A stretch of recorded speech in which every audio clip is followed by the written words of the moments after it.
Thank you very much for coming to this session. We're going to be talking about operating OpenStack at massive scale. So my name is Amrit. I'm with Verizon, and I have one slide. That's this one. It's the second time today he's made that joke. The second time today. That's two presentations worth. You want to introduce yourself? My name is James Pennick. I am the IaaS Cloud Architect at Oath. And we're going to be talking about how Verizon and Oath operate enormous OpenStack deployments. I've known James for quite a while, and I've known about Oath's deployment. One of the things which we found after I joined Verizon a little over a year ago is that the two companies have very, very different approaches to a lot of problems in operating a large OpenStack deployment. But at the end of the day, there are many things which are common. So we're going to talk about some of the differences and some of the common things and what we learned. So that's what it's about. I'm going to talk about the Verizon part. You probably guessed that one. And he's going to talk about the Oath part. So Verizons Cloud is, it's been something we've been building for the last several years. We now have it in operation in the US and internationally. The primary purpose of this cloud, as we'll talk about, is to operate applications which are run in service of our cell phone network. We have a cloud which is very distributed. We have some OpenStack regions which are in the place we call our VCP core, which is large data centers. There's a half dozen of those.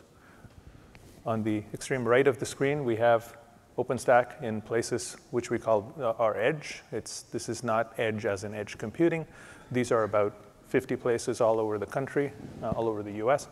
And these are in our aggregator locations. And we also have some international locations which we call VCP Lite, and those are in service of our enterprise business. So one of the things which we did for both our deployment and for Oath's deployment is to list these 5 things at the bottom. Our OpenStack is provided by a vendor.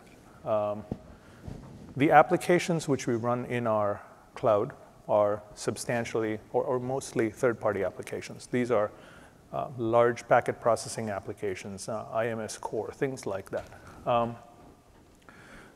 The applications which we operate have several different profiles. We have some applications which are basically your traditional back office web platforms. We also have some applications which are heavy-duty data movers. Is that your lunch coming up?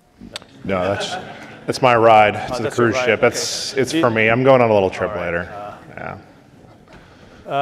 We have several, very large packet movers, and we also have applications which do things like messaging and so on. And each of these applications has very, very different demands on the infrastructure. Our cloud, like I said, is in numerous locations, and if you operated an OpenStack deployment, you realize that if operating one OpenStack deployment is hard, operating 2 OpenStack deployments is much worse than twice as hard. And we've got several locations. In the future, we expect we're going to have even more when we go to things like forage. So it's going to make it more interesting. And since we have some applications, let me see if I can make this gizmo work. Since we have many applications which are provided to us by third parties, these applications come with a requirement on what OpenStack release they want to run. So in order to make that work, we have several OpenStack releases in production at various places. We also have applications which are operating critical workloads, and for anybody who's done an OpenStack upgrade, you realize that this is a walk in the park. It takes about 5 minutes. Yeah, it doesn't. So that's the other reason why we have several OpenStack releases, because some of these applications literally are hard to get off and do an upgrade and all of that stuff. So that gives you kind of a flavor for what our OpenStack deployment is. And very quickly, I'll talk about the notion of where we are going. We're trying to come up with a Converged Cloud, which is going to have locations at the core and the edge, and eventually at the far edge as well, with the idea that when you have an application, you can move it to any place. That's our longer-term vision. You should be able to place workloads wherever you want based on proximity to a zip code, how much time it takes, milliseconds from a cell phone, and so on and so forth. And we talked about the application profiles themselves. There's data movers, there's back office applications, there's messaging applications, and all of these VNFs have various different requirements. So just a flavor for what our applications are. So with all of that said, let me talk a little bit about some of the challenges which we've faced. Your Uber's my Uber. Your Uber's really sorry. pissed. Okay. So we have, Could be a while. we've faced, several kinds of challenges. Now, Verizon's been operating large infrastructure for a fair amount of time. So this is not the first time we're doing some of these things, yet we've had several technical challenges, and of course, there's cultural challenges which make the technical challenges much harder to solve. So let's kind of walk through these one at a time. As you can imagine, you have a cell phone network. You have applications which have very high demands on availability. You have applications which are running either active-active or active standby. You have physical hardware which they control, thing which is sitting on top of cell phone towers. You have devices in your house, potentially, if you still have a landline phone which has a dial tone. All of those things, you can never have a situation where you don't get a dial tone, and when you make a cell phone call, you want it to stay up. When you send a text message, you want it to get there very quickly. So there's very, very stringent requirements on the availability guarantees, which means you have geodiverse applications. And the moment you do that, you have extremely complex networking needs. So some of our data centers, where we have all of this equipment, just the networking infrastructure is enormous in terms of bandwidth. And now if you have an application which is consuming this enormous amount of data and you need to do a failover, imagine the complexities which you place on that kind of design. We also have some applications which are legacy. Some of these applications are still IPv4 only. And it's a little bit hard because some of these applications are also written with protocols which don't really understand concepts like DNS. There are actually applications where industry standard protocols have IP addresses in the message format. Now, when you want to start doing failovers on applications like that, it makes it really hard. The other thing which we notice is some of our networking challenges come from the fact that there's a limit on the actual number of VLAN segments you can have, and that is sometimes not good enough. So we're having cases where we need to do other things to novel and creative ways to get around some of these problems. So just a flavor for networking at scale, which you probably don't see in too many places. The one which keeps many of us up at night is orchestrating these applications. And the challenges with orchestrating these applications is very severe. For most of you who are probably building your cloud and operating cloud native applications, you're very familiar with orchestration. You run one command and you expect your application to just come up. Yeah, we don't have that. In many cases, I quip that the orchestrator for our application has an employee ID and a badge. You spin up a VM and then a person logs in and goes type, type, type, type. That is problem prone. That's not repeatable. And also, it means that you're in a situation where if you have to build another stack, you got to do this all over again. And there is a fair amount of challenge in that. And again, this is because in many cases we're using third-party applications which come with those kinds of procedures, which was all probably okay in a legacy world where you had bare metal hardware or you had appliances, not really cloud-friendly. And the last thing, this is another one which, when you're troubleshooting an application, you get into, you have a very large bare metal application which used to be sold to you as an appliance. Today, that's coming to you in the form of a cloud-friendly application, or they're trying to put it in the cloud. Now, taking an application which used to run on an appliance, putting it in a virtual machine by installing the software and then creating a QCOW2 does not constitute making your application cloud-friendly. Literally, cloud native and cloud naive. There's a couple of cases when I've tried to type cloud native and spell check in its infinite wisdom has come up with cloud naive. That is in some cases not too far from the truth for the applications we're dealing with. These from a technical perspective are some of the big challenges which we've faced. And for anybody who's trying to use similar applications in your cloud, these are things which you're probably going to face as well. But solving technical problems is something which all of us is good at. It's much easier to solve those problems. But when you compound those with these cultural problems, it becomes really, really hard to solve. Because we had a situation where we had groups or people who owned physical hardware and the applications which ran on them. Now we're in a situation where we say, you own the delivery of your service, but you don't necessarily own the infrastructure. So you have people asking for things which are not cloud-friendly, like, oh, I need everything to be bare metal. We also have requirements, for example, in terms of how much excess capacity we need to have in our system, because some of these systems needed to have an A side and a B side. So when an A side goes down, B side takes the entire traffic. So you're provisioning at not the usual cloud levels of utilization, but much lower levels of utilization. So now you're ending up with a cloud which doesn't really look like the way in which you would deploy an application, a cloud-native application. And finally, one of the things which is really hard to explain to people who are trying to move an application from hardware which was built with 5 nines of reliability and cost $1 million or whatever into the cloud is, if the damn thing can fail, it will. So, and this is not a comment about talking about you need to have a good backup or you need to have disaster recovery or something like that. This is fundamentally the ability of your application to survive hardware failures. You can't have many classes of applications which are running on appliances can probably run just fine with an active and a standby. But if you're running in the cloud, you probably need to go to active-active or even active-active-active. And those are challenges which, from an application design perspective, you need to break people's mindset on what they're used to doing. So, am I taking too much time? Okay. I can always just micro machine man my way through the end. It's fine. Okay, sounds good.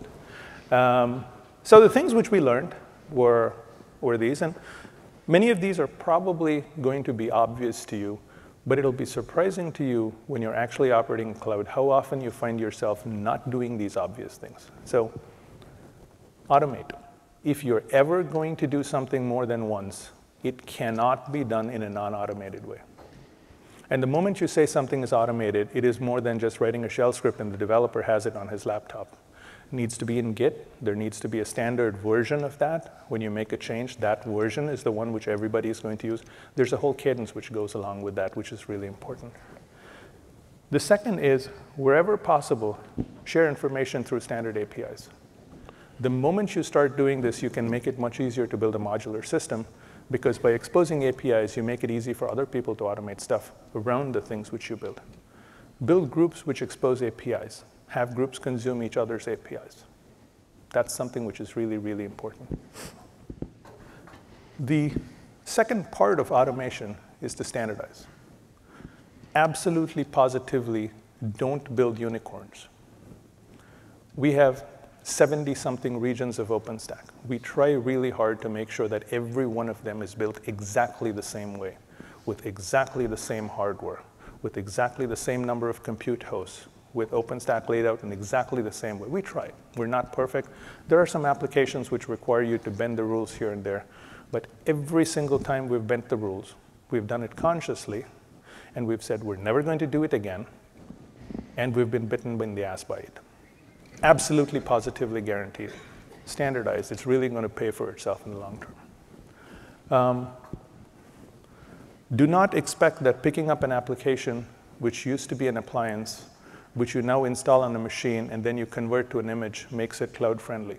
You need to re-architect the application. That's the software part. The processes which go around it have to be re-architected as well. People used to troubleshoot applications by saying, give me SSH access to the machine and I need to be root. Yeah, no, not going to happen. Not only are they now going to ask you for SSH access to the VM running the application, they want SSH access into the compute host. Well, this is a multi-tenant cloud. Are you really going to be able to do that? What are the processes which you need to change in that area? What is the mindset that people have when they request resources? In the old way of doing things, you would request resources based on how many months it was going to take for you to get the resource up and running. In the cloud, in theory, you're supposed to be able to do this much faster. However, people have the mindset of building in excess capacity. building in excess capacity in a cloud deployment makes it a not very cost-effective way of doing things. And I say all of these things not like we've mastered these, but these are things which we think about every day, and we try to improve our execution on them every day. One of the things which I've found, which goes along with re-architecting, is people have decided they're going to re-implement things which are really, really basic. How many of you have built applications where you have successfully managed to implement failover by writing your own code for it? That's good. How many of you have tried to do it and found problems? In the sense, there's a reason why people take a long time to come up with things like Stoneth. There's a reason why people take a long time and they say, you know what, I'll take Nginx or I'll take HA proxy or something like that and I'll build stuff behind it. Don't reinvent it. Pick up something which is already there and test it and used by millions of people and use that. And the last thing, I spend a fair amount of my time troubleshooting problems when they happen. Instrument your cloud wherever you can. Measure everything you can possibly measure and never throw anything away. You never know, 3 weeks after a problem happened, you're debugging something and you say, you know what, when that problem happened 3 weeks ago, what was going on with, I don't know, I/O performance on the cloud in general? Well, guess what? If you had that data and you could look at it, you may find something interesting. The second is you can go back at this data later and do trending and say, you know, the error rate on this particular region has been going up over time. What's the real root cause of that? So it's really cheap to keep this stuff around, measure as much as you can, and never throw anything away. And with that, I think this is my cue to hand this thing over to you. God, finally. I know, finally, right? Yeah, now I'm going to stand here and heckle you. Just watch. Shut up. Just kidding. Thank you very much, Amrith. OK, so Amrith's covered Verizon. I'm going to jump in here on Oath. And I think the funny thing about when we started talking about this and putting these slides together is how very, very different most of our use cases are. With polar opposites in many aspects. At least one thing to start with that we have in similar, have the same, we all have data centers and we have edge sites. So Oath, we have very large data centers located in geographically favorable areas, which I think is an awesomely vague way for me to put that. It's just based on a number of factors, we choose these large sites to choose our data centers. So in certain parts of the US and around the world. We have POP sites, which are smaller sites nearer to a metro area, metropolitan area. I should expand on that. Gets us closer to some of our consumers. Then finally, we have different types of edge sites and other sites that we call pods. And pods are things where we need to make data available to our users that are in a very far location. We're talking literally, we have pods in the jungles of Vietnam. Not quite out there, but at least near the cities so people can go and they can check their email and they can use our websites and they can experience all the different, they can get access to all the different content we have under our brands and they can do it in a quick way. So our open house deployment, it's all in-house packages. So we, as a company, we've released something called Screwdriver. It's a CI/CD platform. We use that to roll our own OpenStack packages with some of our own patches in it. The application's hosted on OpenStack, entirely in-house developed. Little to no things that are vendor supplied. The different type of application profiles, of course, those are all over the map, and I'll get into that in a minute. Locations, dozens of places. We have many large data centers and many, many, many small data centers. The current OpenStack releases are in Juneau and Okata. The quick glimpse at the sort of the bones of Oath is Oath's been around in one form or another for a very long time, and as a result, we've addressed a number of platform services ourselves before OpenStack existed. So we have a CMDB, we have a DNS API, we have a variety of different storage options, and we have a very robust network offering. And these are all provided by central core teams. So it's a house of brands, it's one company, and so we have centralized team to provide these major services. So you don't have like two different teams providing network or something like that. In terms of our OpenStack offerings, we kind of have, I break it down into 3 different types of environments. And one of which is we call developer productivity. It's actually named Open House. This is an environment where everyone in the company is allowed to boot up to 5 VMs per location, and we have 4 locations around the world for them to use.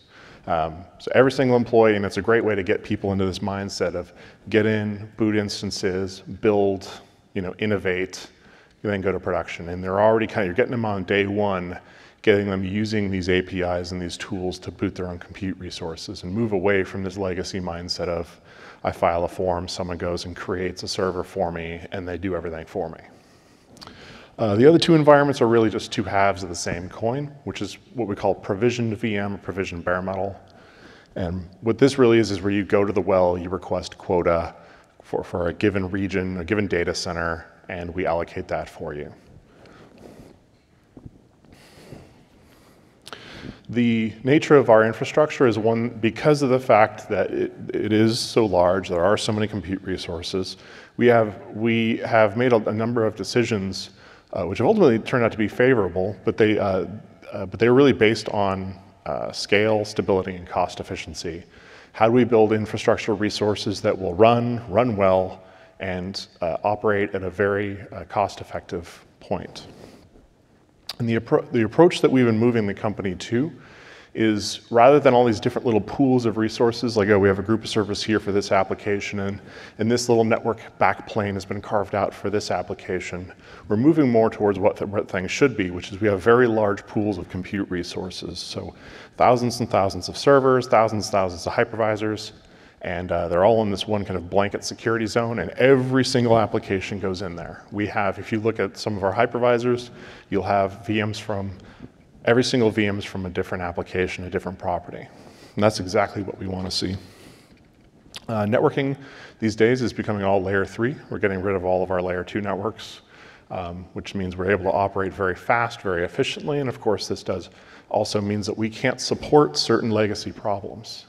People that want things like live migration, that's not something we can support because we don't leverage SDN at all. Type of applications we deploy is everything. Everything. We have stateful applications, we have stateless applications. We have some that are resource sensitive and some that don't care. Some things will run and burn a little bit of resources all day, and others will do nothing for 23.5 hours, and then they get really, really busy for half an hour around 6 a.m. We have cloud native applications and property groups. They might be from an acquisition or just kind of some newer developers or some people have taken the time to learn to be cloud native.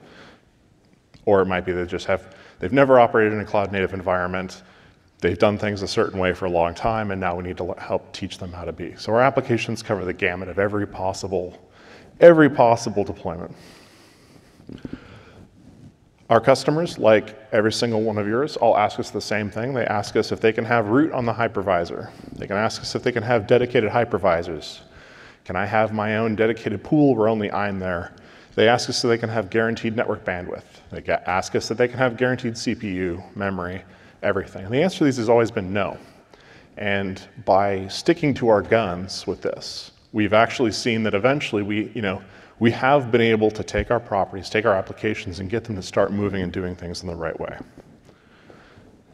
I joke that I don't think they went to a good preschool because they didn't learn how to share. So the things that we've learned operating OpenStack at such a massive scale, and you're going to see some overlap here. So, and automate everything, absolutely everything. And this is a lesson we learned the hard way. Invest in a real CI/CD pipeline. We learned this lesson the hard way, and we had to stop what we were doing and focus and build a real pipeline, and we've already started to reap the benefits from that. So automate everything, have your deployments going through a real CI/CD pipeline. Even upgrades we can do through a pipeline now.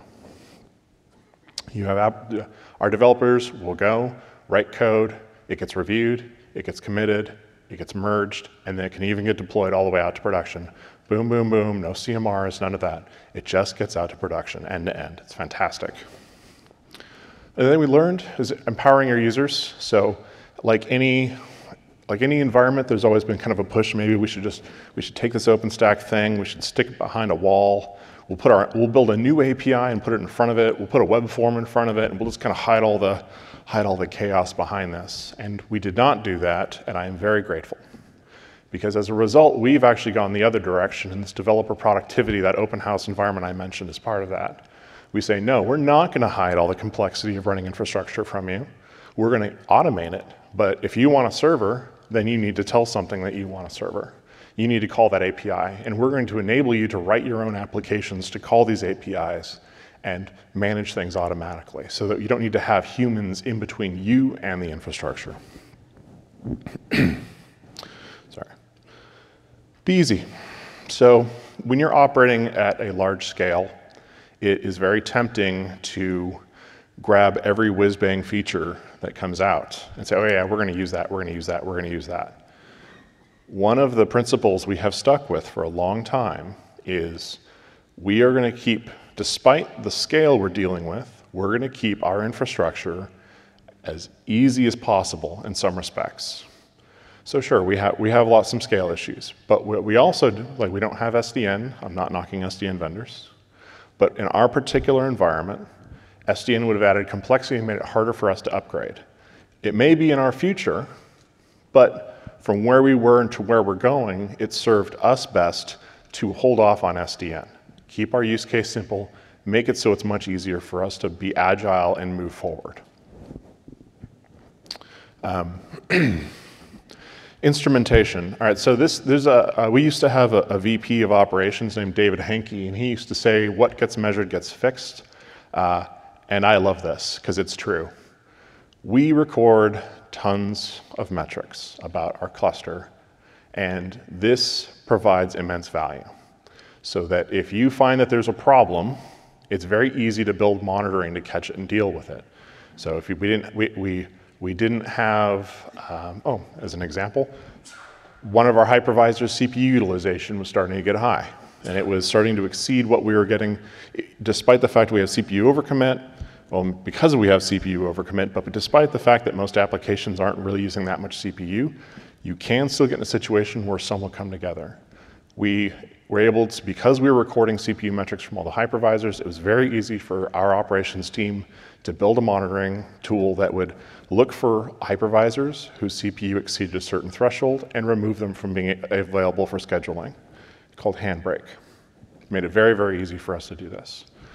When looking at leveraging storage solutions, we are empowered now to make very intelligent decisions because we know exactly what our I/O utilization is. I know what our IOPS are for reads, what they are for writes, what the average byte size is. And so when we talk to a vendor or when we talk to my storage team and they ask these questions, I can say, okay, here are the numbers. This many hosts with this much disk utilization, here's our average numbers, and that empowers them then to help guide us in the right direction. Finally, lead. What this means is that when you're working with these different teams and you're trying to get people to onboard your application, you're going to get a lot of pushback. Everyone wants their own shiny toy. They're going to want you to build them their own OpenStack clusters. They're going to say, I can't be cloud native, I can't be X, I can't be Y. Work with them. Help show them the way to move their application from where it is to where it can be. Help establish a path. And more importantly, don't try and force people into something. Try and provide an application and an environment that is so rich and so sweet that they are drawn to it as opposed to being forced into it. Okay, so I'm summoning Amron. So like I said, like rubbing it very different companies, but the key takeaways have a lot in common. Go ahead. Sure. So with Verizon, OpenStack was vendor provided. Oath, we make it in-house. They have third-party apps. We have pretty much no third-party apps. They have a lot of locations. We have far fewer locations. I think around 10 really big locations, and then a bunch of smaller ones. They're on a bunch of different releases of OpenStack. We're on Juno and Okada, currently finishing all of our upgrades to Okada. Things we have in common, though, is that there's a lot of heartburn around upgrades. We're finding that it's not quite as bad for us as we thought it would be. In fact, the upgrades are I won't say it's a non-event, and I won't say they're trivial, but they're not as disastrous as some people would lead you to believe. We all have scale problems. We all deal with applications that are not cloud native. And the humans that we work with, all humans share common traits, right? They don't want to share. They all want their own things. Did you want to talk about that slide, or? Yeah, I think we should talk about that one. Yeah. Just put that up so everybody knows whom to contact in case there's problems. Oh, that one. That yeah. one, yeah. Yeah. So, if you have any questions, please email Amrith. Or if you're not able to find either James or me on the OpenStack mailing list, on IRC, on, I don't know, Google, you can always find Andy. He has the answers to most questions. Andy, would you he's right there. Wave? He's right here in the first row as well. But seriously though, the one thing which was which was kind of an eye opener when over several beers and other beverages, folks from Verizon and folks from Oath were talking about how we could collaborate, share our experiences with OpenStack. And fundamentally, Oath has a much longer history with OpenStack than certainly I have with Verizon. And I think potentially Verizon has with OpenStack. And there was a strong sense to learn from our collective experiences. The things which we found which were interesting was no matter how different our application use cases were, and no matter how different our choices in some of these places are, at the end of the day, some of the problems which we faced were exactly the same ones. And we came up with very, very different answers to how to address them. But some of the key problems, which are potentially people problems, and some of them which are technical problems, we came up with very different answers. You said you have only L3 networking and no SDN. We've got SDN up the yin-yang. So the way in which our technical term, sorry, yeah. The way in which we do failover, for example, very, very heavily leverages the fact that we've got SDN-based solutions. At the end of the day, though, the hard problems which we're facing are, how do you get out of the mindset of saying, I own this physical piece of hardware on which my software is running. I have root access to the machine. I have a dedicated CPU for my app. We've got people who tell us they're running something in a VM which requires CPU pinning. And what are they running in that? Why do they need CPU pinning? No, we think it'll be better. That's it. Those are things which make it much harder for you to do things like, say, for example, migration. How do you carve up your Vim into having smaller host aggregates which support this? Those are the kinds of problems which are treated as technical problems when if you actually peel the onion back, what you have is a people problem and a mindset problem. So the thing which I would encourage all of you to do is when you're deploying OpenStack, if you're deploying it at scale and you're confronted with something which looks like a technical problem, think hard about it and peel the onion back and you'll find that there's probably a people problem or a mindset problem somewhere under the covers which really needs addressing. And again, for mindset problems, speak to Andy. All right. Does anyone have any questions? Questions? Yeah, I was wondering how you guys were doing capacity planning, accounting, chargeback, funding. Hold on. One of the ways of rolling up my sleeves. avoiding having their own boxes when they've paid for them. It's a really tough discussion. So, you want to jump first? No, I'm sorry, I'm all fired up at this one. Go for it. So Oath used to be two separate companies that had sort of a reverse mitosis thing. So we used to be Yahoo and AOL. But Yahoo was not structured for chargeback. And so it was very difficult for us to figure out how do we encourage the right behavior. And in general, we found that at first bare metal sort of did that itself. If you're running a company of any size, it's difficult to deliver hardware within a reasonable length of time, especially because if you've ever tried asking engineers to forecast something, I know that you're already thinking about having a drink just from me saying that, right? So we did a number of things. For our VM clusters, we were like, okay, we need to make sure that we have capacity that stays ahead of user demand. So what we did is, one, we have a form through which people can request VM quota. If the quota is within a certain value, we just automatically grant it on the spot, yeah, you're good to go. Otherwise, a human looks and approves it. This to make sure that no one says, hey, give me 10,000 instances and exhaust whatever available capacity you have. Otherwise then, because we have this form, we now have data, which means we can measure it, which means we can fix things. So now we can establish a run weight of data requests, and start to establish, okay, we know that our run rate is here, and we know it takes us this long to get hardware, and so therefore, we know that our current capacity is dropping at this rate. We know that those intersect at this time point, so we go, whatever our hardware delay is, back, and we say, that means at this point we need to order hardware. At some point, we actually even had it fully automated, that if, when that point hit, like we need to order hardware today to have it in time to address all the VM requests we're gonna have in N days, it would just happen automatically. So we went about it, accomplished much the same thing in a kind of different way. In our case, we know what the applications are which need to come onto our cloud. We have a prioritized list of these applications based on business need. For the ones which are at the top of the priority list, we start figuring out what resources they need. And the applications which we're talking about, some of them need, I don't know, 8,000 virtual machines, as an example. And we have some which actually need much smaller than that, but some are big, some are small. But since we have a planning forecast from a business perspective, we know when those applications need to come on board. We know what the things are which potentially the vendors for that need to do. We know their roadmaps. So we have a good amount of time to know when we need to have that hardware in place.